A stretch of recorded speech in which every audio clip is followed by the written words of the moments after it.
베드로전서 2장 6절에서 10절까지 말씀입니다. 경에 기록하였으되 보라 내가 택한 보배롭고 요긴한 모퉁이 돌을 시온에 두노니 저를 믿는 자는 부끄러움을 당치 아니하리라 하였으니 그러므로 믿는 너희에게는 보배이나 믿지 아니하는 자에게는 건축자들의 버린 그 돌이 모퉁이의 머릿돌이 되고 또한 부딪히는 돌과 거치는 반석이 되었다 하니라. 저희가 말씀을 순종치 아니하므로 넘어지나니 이는 저희를 이렇게 정하시는 것이라. 오직 너희는 택하신 족속이요 왕 같은 제사장들이요 거룩한 나라요 그의 소유된 백성이니 이는 너희를 어두운 데서 불러내어 그의 기이한 빛에 들어가게 하신 자의 아름다운 덕을 선전하게 하려 하심이라. 너희가 전에는 백성이 아니더니 이제는 하나님의 백성이요 전에는 긍휼을 얻지 못하였더니 이제는 긍휼을 얻은 자니라. 아멘. 기도하겠습니다.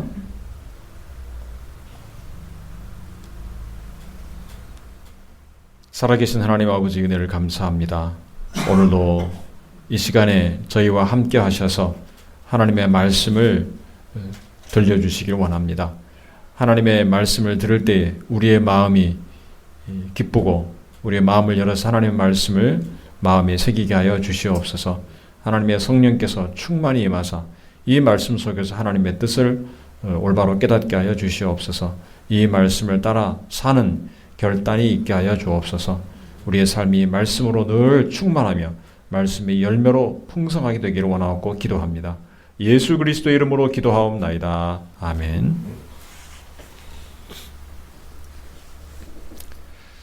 그리스도인이 된다는 것은 무엇일까요? 불신자가 예수님 믿고 신앙생활하는 것은 인생의 매우 중요한 결단입니다. 삶의 근본적인 변화를 겪는 것입니다. 그리고 그 변화는 하나님과의 관계에 관한 것입니다. 예수님을 영접한다는 것은 새로운 관계로 들어가는 것입니다. 예수님 안에서 새롭게 태어나는 것은 모든 관계를 변화시킵니다. 하나님과의 관계, 그리고 세상의 관계, 그리고 자기 자신과의 관계를 변화시킵니다. 이 관계가 변화되는 이유는 그 성도의 정체성이 달라졌기 때문에 그렇습니다. 신분이 달라졌습니다. 오늘 본문에서는 베드로가 예수 그리스도를 믿는 자가 어떤 존재가 되었는지를 가르쳐주고 있습니다. 첫째로 하나님께서 보배로운 돌이신 예수 그리스도를 보내주셨다는 것입니다.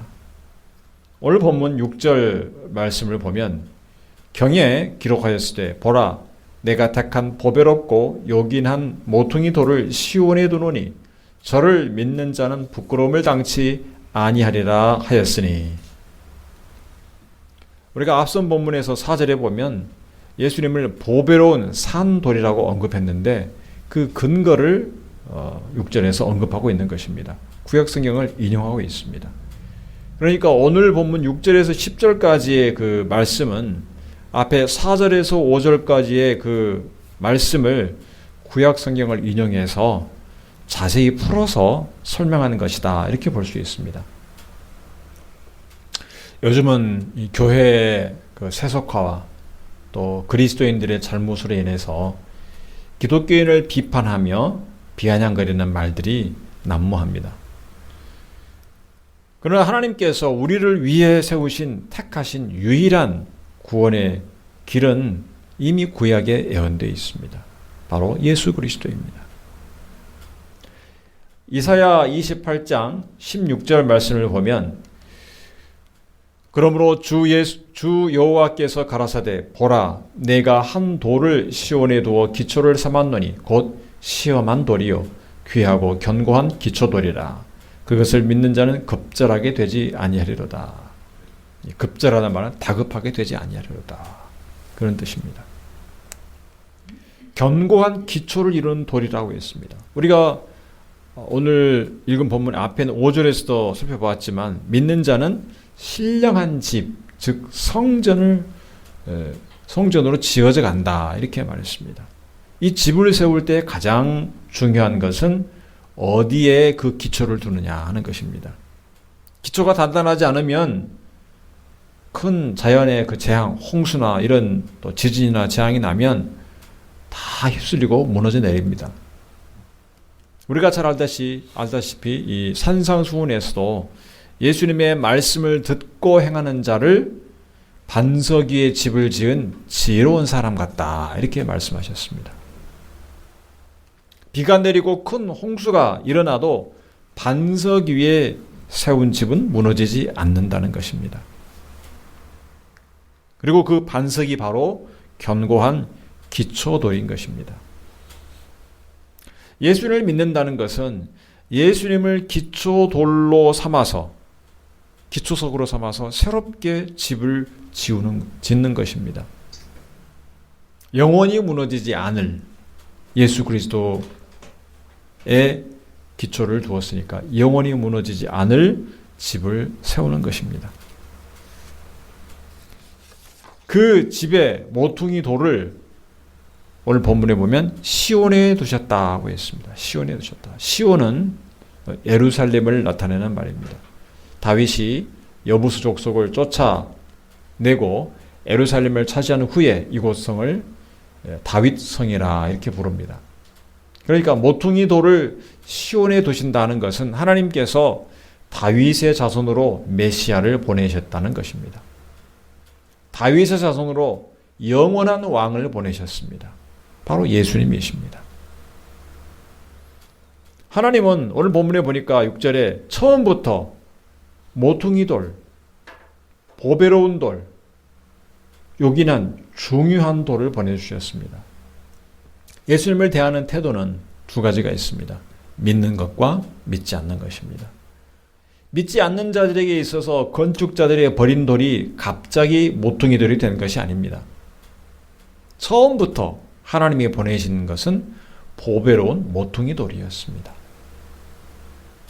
그런데 유대 지도자들이 예수님을 거부하고 죽인 것입니다. 왜 그들은 예수님을 버렸는가? 고린도전서 2장 8절 말씀을 보면 이 지혜는 이 세대의 관원이 하나도 알지 못하였나니 만일 알았다면 영광의 주를 십자가에 못 박지 아니하였으리라. 깨닫지 못했다는 것입니다. 하나님의 지혜를 사람이 알 수 없습니다. 하나님이 보내신 우리를 구원할 유일한 길인 메시아를 사람이 스스로 깨달아 알 수 없습니다. 예수를 믿지 않는 자들은 그들이 예수님을 알아보지 못했기 때문에, 우리를 위한 구원의 놀라운 지혜인 것을 알아보지 못했기 때문에 거부하고 버린 것입니다. 오직 하나님의 성령께서 보여주시고 깨닫게 하십니다. 우리가 예수님을 믿게 된 것은 성령께서 깨닫게 하셨기 때문입니다. 하나님의 은혜입니다. 그래서 오늘 본문 8절 마지막에 보면 이는 저희를 이렇게 정하신 것이라 이렇게 말씀합니다. 정하셨다. 하나님의 택한 백성만이 예수 그리스도를 하나님이 보내신 유일한 구원의 길인 것을 깨닫고 영접하는 것입니다.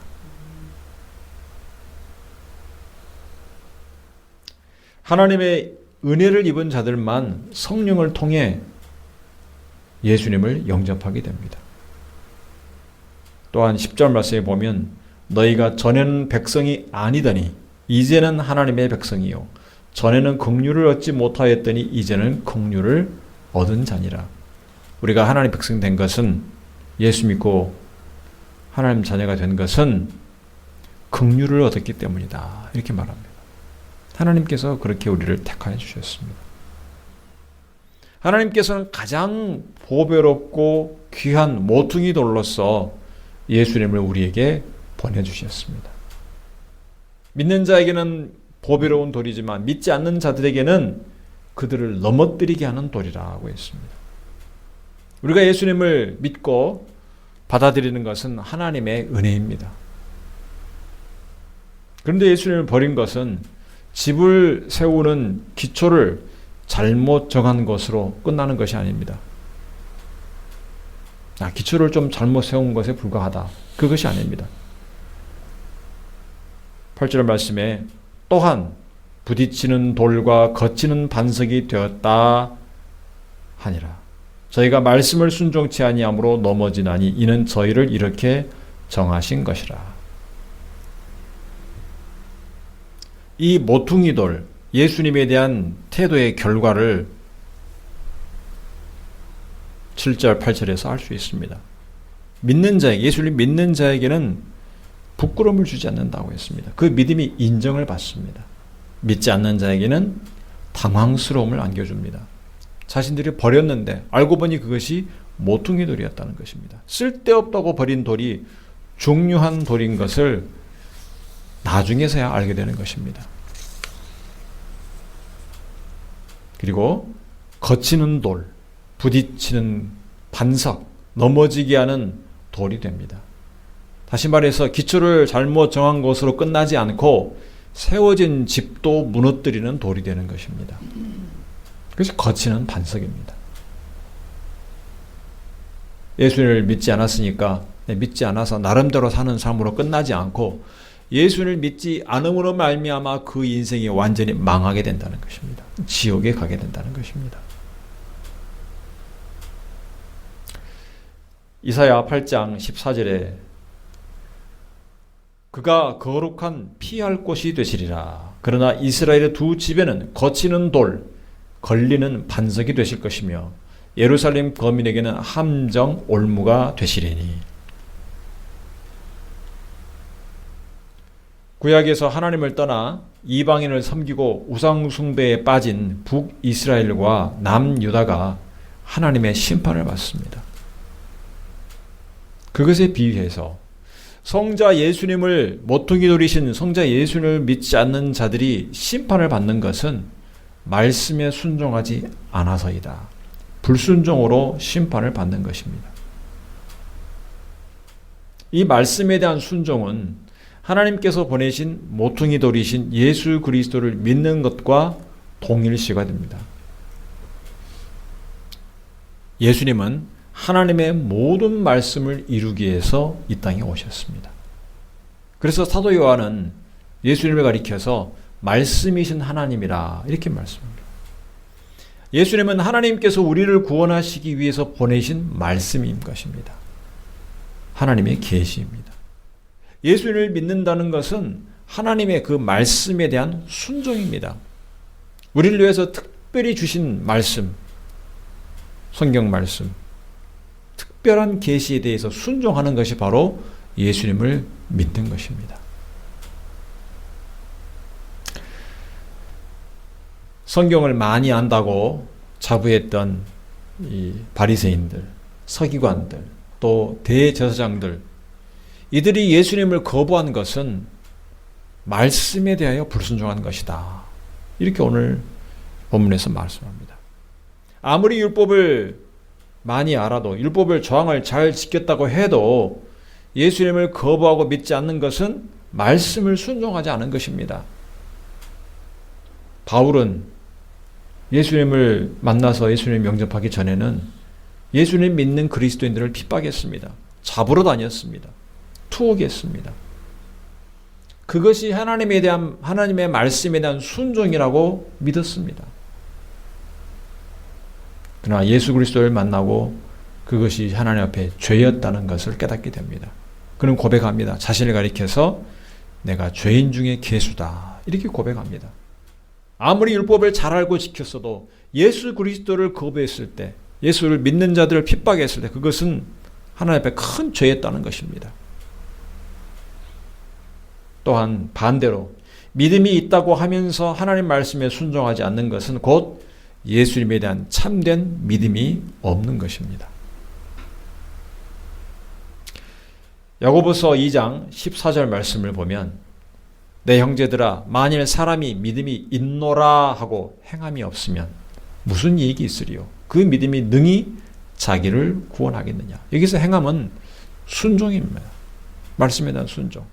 내가 믿음이 있다고 하면서도 삶 속에서 말씀에 대한 순종이 없다면 그 믿음이 자기를 구원하는 참 믿음이겠느냐 말씀입니다. 예수님에 대한 참된 믿음은 순종으로 나타난다는 것입니다. 말씀에 대한 순종은 삶의 열매로 나타납니다. 그 열매가 없으면 하나님 앞에서 심판을 받아 버려지는 것입니다. 포도나무 가지에서도 우리가 알 수 있죠. 열매 맺지 않는 가지마다 다 잘라져서 불에 들어가게 되는 것입니다. 여러분이 매일 삶 속에서 예수님을 모퉁이 돌로 가장 중요한 기초속으로 삼고 있는가? 여러분 스스로를 돌아보셔야 됩니다. 말로만 하는 고백이 아니라 하나님의 그 말씀에 대한 순종으로 나타나고 있는가를 살펴봐야 됩니다. 예수님을 의지하고 살아가는 삶으로 나타나야 됩니다. 그것이 모퉁이 돌로 삼은 삶입니다. 만약에 여러분이 여전히 자기의 생각과 자기의 방법과 자기의 능력을 의지해서 산다면 그것은 자기 자신을 모퉁이 돌로 여기는 것입니다. 여러분의 모퉁이 돌은 무엇입니까? 무엇을 의지해서 생각하고 무엇을 의지해서 결정하고 판단하십니까? 기독교인이 된다는 것은 종교라는 고상한 활동을 하는 것이 아닙니다. 그것은 마치 장식과도 같습니다. 삶에 대해서. 예수님은 여러분의 삶의 장식이 아닙니다. 여러분의 삶의 근본입니다. 여러분의 생명입니다. 여러분의 모든 힘과 능력이 원천입니다. 여러분이 낙심하고 힘이 없을 때 예수님을 의지해야 됩니다. 여러분의 삶의 근본이신 예수님을 의지해야 됩니다. 우리의 인생을 집을 짓는 것에 비유하면 예수님이 하신 비유입니다. 집을 짓는다고 하셨으니까. 여러분은 매일 하나님이 주신 보배로운 이 모퉁이 돌이신 예수님을 의지해서 집을 지어가야 되는 것입니다. 하나님의 성전인 신령한 집을 매일 지어갑니다. 기초가 튼튼하면 어떤 재난에도 어떤 홍수에도 건물이 버티듯이 힘든 순간도 버티고 견디어 나갈 수 있습니다. 여러분이 날마다 말씀에 순종해서 말씀이 주신 예수님을 모퉁이 돌로 의지하며 승리하실 수 있기를 바랍니다. 두 번째로 오늘 본문에서 우리에게 가르쳐주는 것은 하나님께서 믿는 자를 보배로운 백성으로 삼으셨다는 것입니다. 오늘 본문 9절 말씀을 보면 오직 너희는 택하신 족속이요 왕같은 제사장들이요 거룩한 나라요 그의 소유된 백성이니 이는 너희를 어두운 데서 불러내어 그의 기이한 빛에 들어가게 하신 자의 아름다운 덕을 선전하게 하려 하심이라. 성도들의 이 영광스러운 신분, 영광스러운 정체성을 잘 설명한 구절입니다. 참 이 구절을 읽을 때마다 감동과 은혜를 느낍니다. 하나님께서 성도 여러분을 보배로운 백성으로 삼으셨습니다. 죄인인 우리를 이렇게 불러주십니다. 하나님이 택하셨다. 너희는 왕같은 제사장들이다. 거룩한 나라다. 하나님의 소유된 백성이다. 이것보다 더 영광스러운 것이 어디 있겠습니까? 이것은 믿음에 대한 모퉁이 돌을 받아들이고 인정한 그 믿음에 대한 보상으로 주어진 것이 아닙니다. 오늘 본문 앞에 있는 4절 5절에서 예수에게 나와 예수 그리스도로 말미암아라고 했습니다. 이 성도들의 새로운 신분, 새로운 정체성은 예수 그리스도를 통해서 이루어진 것입니다. 예수님을 통하지 않고는 이루어질 수가 없다는 것입니다. 반드시 예수님 안에서 이루어집니다.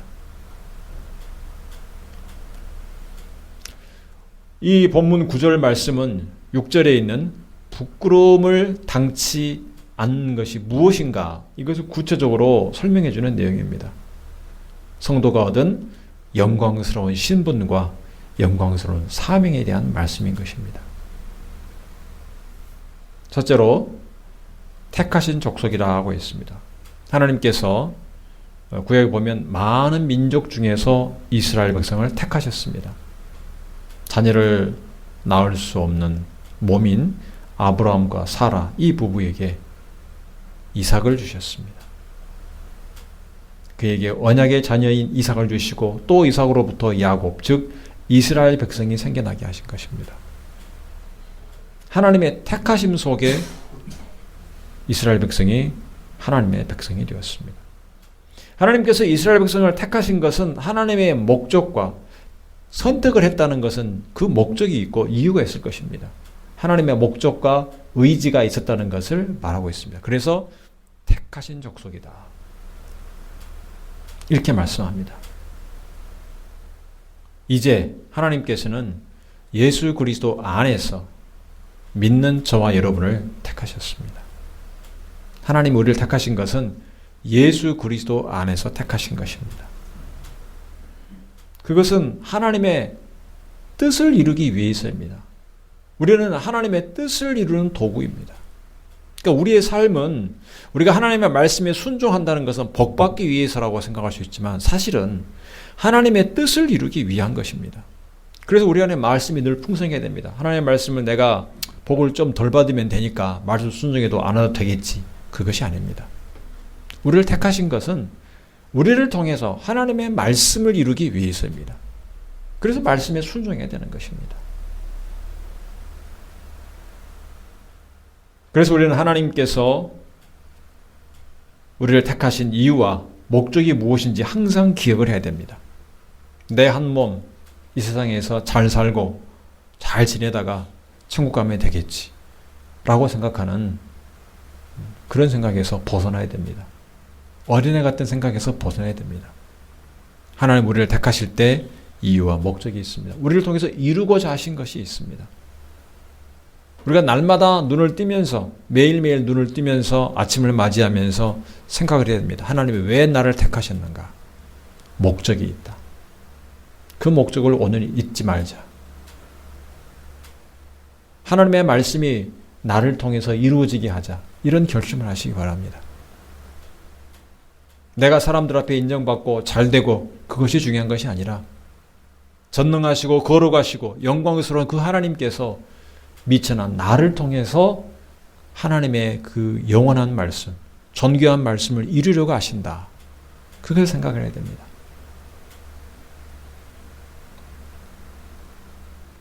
하나님께서 예수 그리스도를 통해서 하나님의 말씀을 이루셨듯이 우리를 통해서 하나님의 말씀을 이루시는 것입니다. 또한 성도는 왕 같은 제사장입니다. 이 말씀은 왕인 동시에 제사장이다. 이렇게도 볼 수 있습니다. 구약에 보면 왕, 선지자, 제사장은 기름 부음을 받아 세움을 입었습니다. 이 기름 부음을 받은 자를 그리스도 메시아라고 합니다. 하나님께서 세우심을 받은 자라는 뜻입니다. 이 성도에게 이러한 신분이 주어지는 것은 정말 놀라운 것입니다.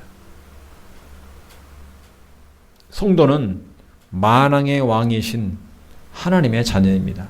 그러니까 왕 같다는 표현이 틀린 것이 아닌 것입니다. 자녀가 아버지를 닮죠. 왕자가 가는 곳에 백성들이 왕처럼 귀하게 존귀하게 여기죠. 우리는 왕 같은 자녀들입니다. 또한 날마다 거룩한 산 제사를 드리는 거룩한 제사장입니다. 모든 성도는 이처럼 복되고 영광스러운 직분을 받았습니다. 이 왕 같은 제사장으로서 거룩한 제사장으로서 날마다 삶을 하나님이 기뻐하시는 거룩한 산 제사를 드리는 삶이 되시기 바랍니다. 또한 거룩한 나라입니다. 이것은 공동체로서 집단으로서 이스라엘을 나타내는 말입니다. 거룩한 나라다. 출애굽기 19장 6절 말씀에 보면 너희가 내게 대하여 제사장 나라가 되며 거룩한 백성이 되리라. 너는 이 말을 이스라엘 자손에게 고할지니라. 예수님 안에서 새롭게 하나님의 백성이 된 성도들은 하나님의 통치가 이루어지는 나라가 되는 것입니다. 거룩한 나라입니다. 구별된 나라입니다. 하나님의 나라는 세상 나라와는 구별된 나라입니다. 그래서 거룩한 나라입니다. 우리가 이 세상 나라에 속하여 살지만 하나님 나라에 속해 사는 하나님 나라의 백성입니다. 대한민국 국민님과 동시에 하나님 나라의 백성인 것입니다. 그래서 우리가 이 세상에 살면서 거룩한 나라의 백성인 것을 늘 드러내야 됩니다. 거룩한 말, 거룩한 태도, 행동, 거룩한 삶으로 드러내야 됩니다. 다시 말하면 이 세상에 똑같이 살아가면서도 뭔가 다른 나라에 속해 살고 있다는 것을 사람들에게 나타내야 된다는 것입니다. 저 사람은 뭔가 다른 나라에 살고 있어. 이상한 망상, 그런 세계에 살고 있다는 말이 아니라 뭔가 우리는 특별한, 존귀한 나라에 속해 살고 있다는 것을 드러내야 된다는 것입니다. 우리의 삶이 그것을 나타내야 됩니다. 지난주에 우리나라의 새로운 대통령이 선출이 되었습니다. 참 돌이켜보면 딱 6개월 만입니다. 지난 6개월간 큰 변화를 우리가 겪었습니다. 영상에 올라온 것들을 종종 보니까 이번에 현충일이 또 있어서 현충일 기념식을 영상으로 보게 됐는데 그 밑에 댓글을 보니까 내가 이렇게 현충일 기념식을 오래 본 적이 없다. 감동이었다. 이런 댓글들이 많습니다. 그만큼 특별한 의미죠. 참석자들의 그 애국가 재청이 참 특별하게 느껴졌습니다. 저도. 나라가 큰 위기에 처했다가 이제 수습이 되고 안정을 찾은 그런 느낌입니다. 국내외적으로는 국민들이, 대한민국 국민들이 지켜냈다. 이런 말을 많이 합니다.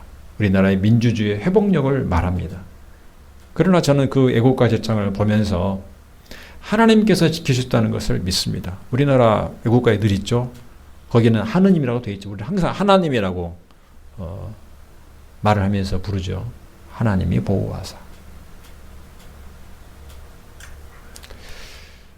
새로이 대통령이 된 분이 인터뷰한 영상을 좀 보니까 돌이켜보면서 그가 계엄 사태를 겪으면서 그 순간들이, 그 밤에 일어났던 순간들이 하느님이 보호하사라는 애국가 가사를 떠올리게 되었다는 말을 했습니다.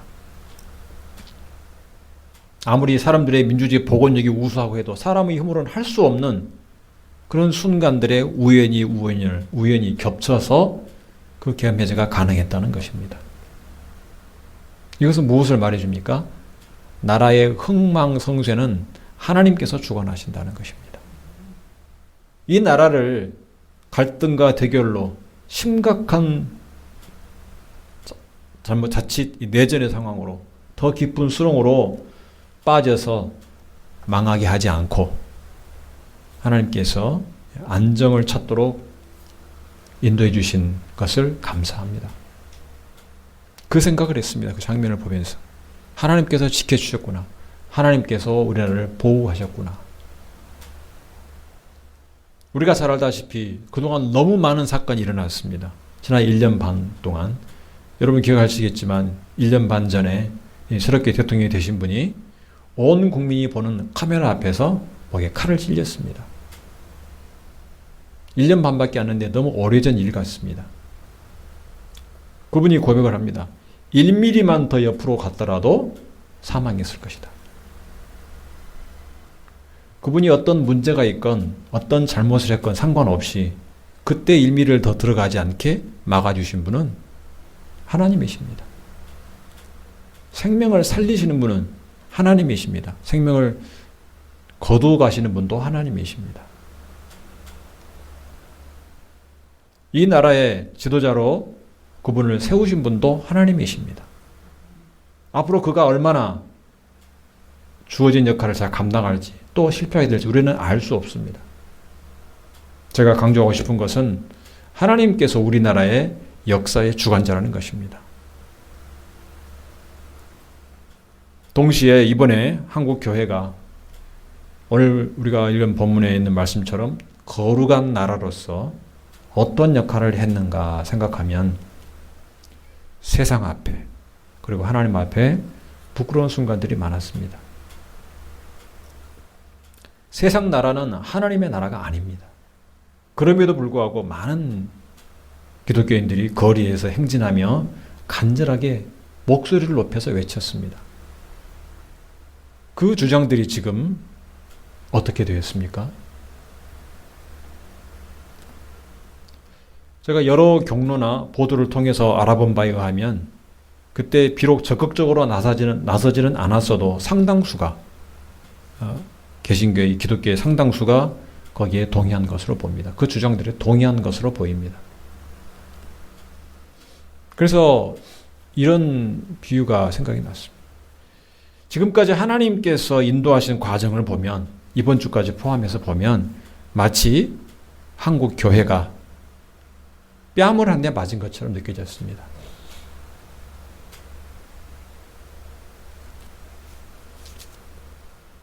국가적인 이 내란 사태에서 기독교의 주된 주류 교단들은 하나님의 말씀에 근거해서 입장을 적극적으로 내놓지를 못했습니다.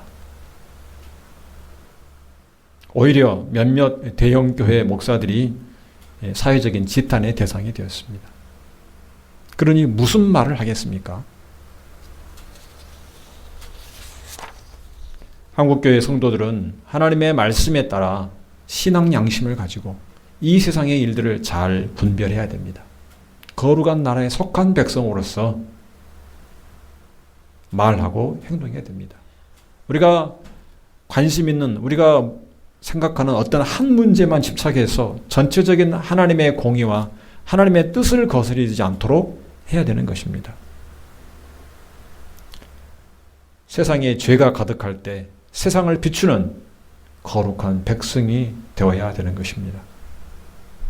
하나님께서 거룩한 나라로 세상을 살게 하신 목적을 이루기를 힘써야 할 것입니다.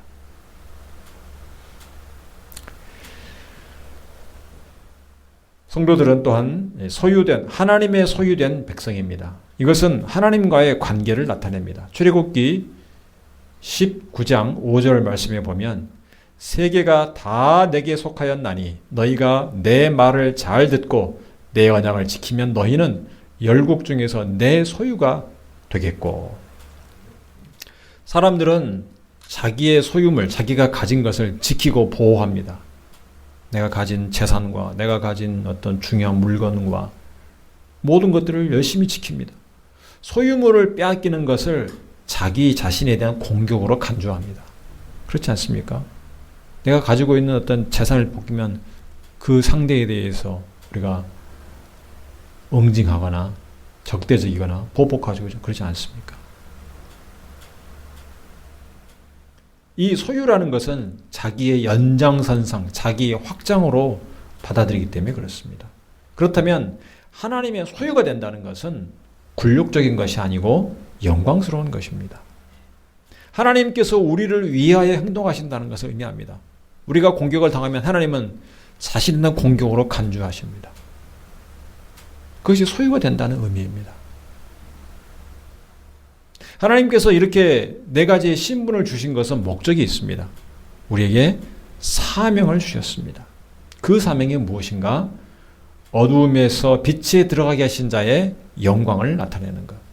우리를 죄인의 그 어두운 상태에서 우리를 구원해서 빛 대신 하나님의 자녀로 삼아주게 하신 그 하나님의 영광, 하나님의 은혜를 온 세계에 널리 드러내는 것. 그것이 우리의 사명입니다. 예수님을 우리에게 모퉁이 돌로 주신 이유를 세상 가운데 전하고 세상에서 하나님의 덕을 전파하게 하신 것입니다. 그것이 우리의 사명입니다. 성도 여러분, 예수 그리스도를 믿고 반석으로서의 모퉁이 돌로 삼아서 날마다 여러분의 집을 지어가시기 바랍니다. 이것은 말씀에 순종하는 삶으로 나타나야 됩니다. 여러분은 택하신 족속이요 왕 같은 제사장이고 거룩한 나라고 하나님의 소유된 백성입니다. 이 세상에서 하나님이 우리에게 주신 사명을 잘 분별하고 깨닫기 바랍니다. 하나님의 영광을 나타내며 거룩한 나라여 택하신 백성으로서의 사명을 감당하고 날마다 승리하시기를 주님의 이름으로 축원합니다. 기도하겠습니다. 하나님 아버지, 우리를 죄악의 어두운 가운데에서 구해내시고 예수 그리스도 안에서 하나님의 백성으로 삼아주신 것을 감사합니다. 우리 삶의 가장 귀한 반석으로 모퉁이 돌로 예수 그리스도를 삼고 날마다 말씀 순종하는 삶이 되게 하여 주시옵소서. 우리를 하나님께서 택하여 주셨고 왕같은 제사장이 되게 하셨고 거룩한 나라를 이루게 하셨고 하나님의 소유된 백성으로 삼아 주셨습니다. 우리가 이 세상에 살아가지만 구별된 하나님의 백성으로서 거룩한 나라로서 삶을 나타내게 하여 주시옵소서. 하나님께서 주신 귀한 사명 잘 감당케 하여 주시옵소서. 날마다 하나님의 영광을 나타내며 하나님께 충성된 삶을 살아가도록 인도하여 주옵소서. 예수님 이름으로 기도하옵나이다. 아멘.